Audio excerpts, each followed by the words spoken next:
आदाब, अभिनंदन, आभार। प्यारे भाइयों, बहनों, बच्चों, आज 19 दिसंबर है। आज ही के दिन 1927 का दिन भारतीय इतिहास में एक यादगार दिन है।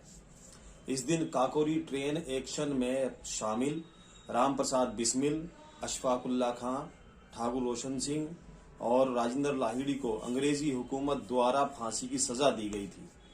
इसी दिन भारत माँ के इन वीर सपूतों ने अपनी शहादत देकर स्वतंत्रता आंदोलन को एक नए जोश और आक्रोश से भर दिया था।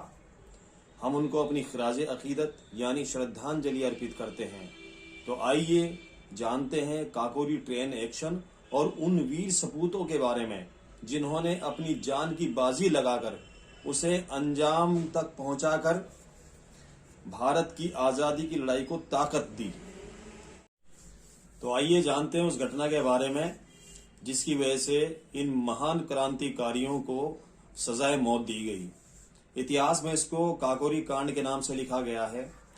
काकोरी ट्रेन एक्शन भारतीय स्वतंत्रता संग्राम के क्रांतिकारियों द्वारा ब्रिटिश राज के खिलाफ भयंकर युद्ध छेड़ने की इच्छा से हथियार खरीदने के लिए ब्रिटिश सरकार का ही खजाना लूट लेने की एक ऐतिहासिक घटना थी जो 9 अगस्त 1925 को अंजाम दी गई, जिसमें हरदोई शहर के रेलवे स्टेशन से बिस्मिल के नेतृत्व में कुल 10 लोग, जिसमें शाहजहांपुर से बिस्मिल के अतिरिक्त अशफाक उल्लाह खां, मुरारी शर्मा तथा बनवारी लाल, बंगाल से राजेंद्र नाथ लाहिड़ी, शचीन्द्र नाथ बख्शी तथा छद्म नाम से केशव चक्रवर्ती, बनारस से चंद्रशेखर आजाद तथा मनमथ नाथ गुप्त एवं औरैया से मुकंदीलाल शामिल थे, जो 8 डाउन सहारनपुर लखनऊ पैसेंजर रेलगाड़ी में सवार हुए।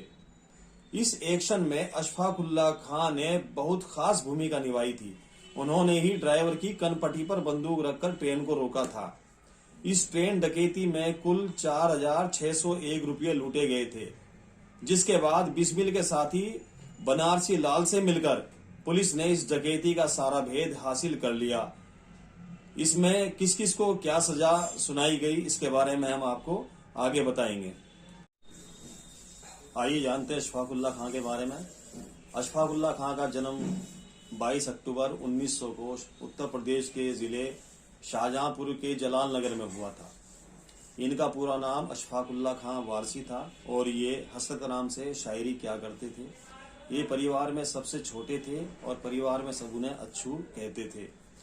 बचपन से ही अशफाक उल्लाह खां को खेलने, घुड़सवारी, निशानेबाजी और तैरने का बड़ा शौक था और बचपन से ही देश के लिए कुछ करने का उनके अंदर जज्बा था। उनकी राम प्रसाद बिस्मिल से मुलाकात उनके बड़े भाई रियासतुल्लाह खां के द्वारा हुई। उनके बड़े भाई अक्सर अशफाक को उनकी बहादुरी के किस्से सुनाया करते थे। उन्होंने बताया कि बिस्मिल एक शायर भी हैं।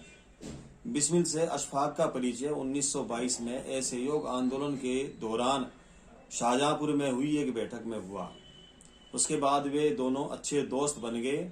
अशफाक हिंदू मुस्लिम एकता के प्रबल समर्थक थे। अशफाक ने राम प्रसाद बिस्मिल के संगठन मातृवेदी के सक्रिय सदस्य के रूप में कार्य करना शुरू कर दिया। इस तरह वे क्रांतिकारी जीवन में आ गए। हम बात करते हैं राम प्रसाद बिस्मिल की। पंडित राम प्रसाद बिस्मिल का जन्म शाहजहांपुर में 11 जून 1897 में हुआ था।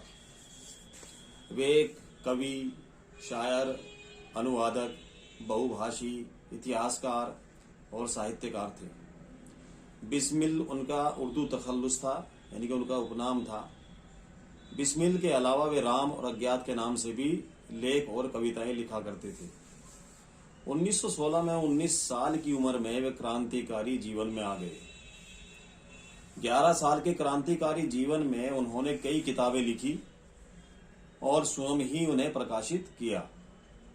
उन पुस्तकों को बेचकर जो भी पैसा मिलता उससे उन्होंने हथियार खरीदे और उन हथियारों का उपयोग ब्रिटिश राज का विरोध करने के लिए किया।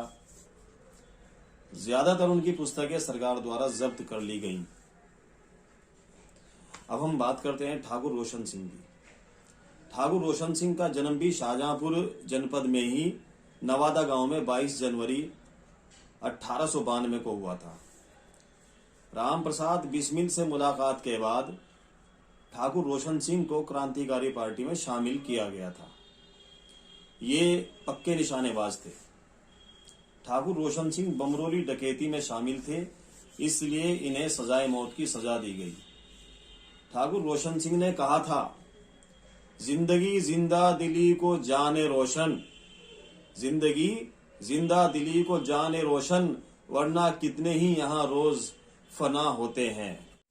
अब हम बात करते हैं चौथे क्रांतिकारी जिनको पंडित राम प्रसाद बिस्मिल, अशफाकुल्ला खां और ठाकुर रोशन सिंह के साथ फांसी की सजा दी गई थी। हालांकि उन तीनों को 19 दिसंबर 1927 को फांसी दी गई थी और ये जो चौथे क्रांतिकारी राजेंद्र नाथ लाहिड़ी, इनको गोंडा जेल में 2 दिन पहले 17 दिसंबर 1927 को फांसी दे दी गई थी। राजेंद्र नाथ लाहिड़ी का जन्म बंगाल के पबना जिले के अंतर्गत मोहनपुर गांव में 29 जून 1901 को हुआ था, जो अब बांग्लादेश में है।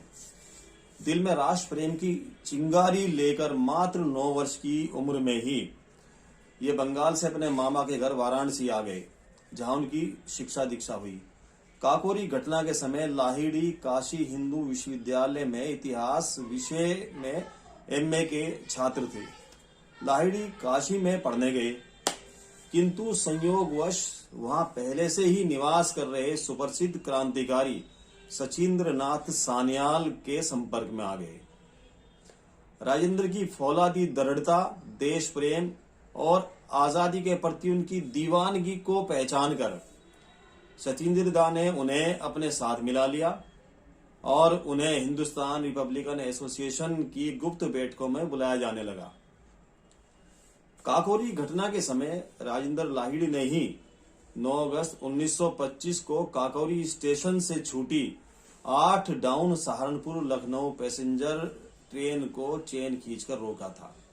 बाद में अंग्रेजी सत्ता ने हिंदुस्तान रिपब्लिकन एसोसिएशन के कुल 40 क्रांतिकारियों पर सम्राट के विरुद्ध सशस्त्र युद्ध छेड़ने, सरकारी खजाना लूटने और यात्रियों की हत्या करने का प्रकरण चलाया, जिसमें पंडित राम प्रसाद बिस्मिल, अशफाकुल्ला खां, ठाकुर रोशन सिंह और राजेंद्र नाथ लाहिड़ी को फांसी की सजा सुनाई गई और 16 अन्य क्रांतिकारियों को 4-4 साल से लेकर काले पानी यानी आजीवन कारावास की सजा सुनाई गई। कसली है कमर अब तो कुछ करके दिखाएंगे, आज़ाद ही हो लेंगे या सर ही कटा देंगे, हटने के नहीं पीछे डर कर कभी जुल्मों से, तुम हाथ उठाओगे हम पैर बढ़ा देंगे, बेशस्त्र नहीं है हम बल है हमें चरखे का, चरखे से ज़मीं को हम ता चरख गुंजा देंगे, परवाह नहीं कुछ दम की, गम की नहीं मातम की, है जान हथेली पर एक दम में गंवा देंगे। मशहूर शायर बिस्मिल अजीमाबादी की मशहूर गज़ल राम प्रसाद बिस्मिल ने फांसी के फंदे पर झूलने के समय कहा था, सरफरोशी की तमन्ना अब हमारे दिल में है, देखना है जोर कितना बाजुए कातिल में है, एक से करता नहीं क्यों दूसरा कुछ बातचीत, देखता हूँ मैं जिसे वो चुप तेरी महफिल में है, ए शहीद मुल्क व मिल्लत मैं तेरे ऊपर निसार, अब तेरी हिम्मत का चर्चा गैर की महफिल में है, वक्त आने दे बता देंगे तुझे ये आसमां, हम अभी से क्या बताएं क्या हमारे दिल में है, खींच कर लाई है सबको कत्ल होने की उम्मीद, आशिकों का जमघट आज कूचाए कातिल में है। जय हिंद।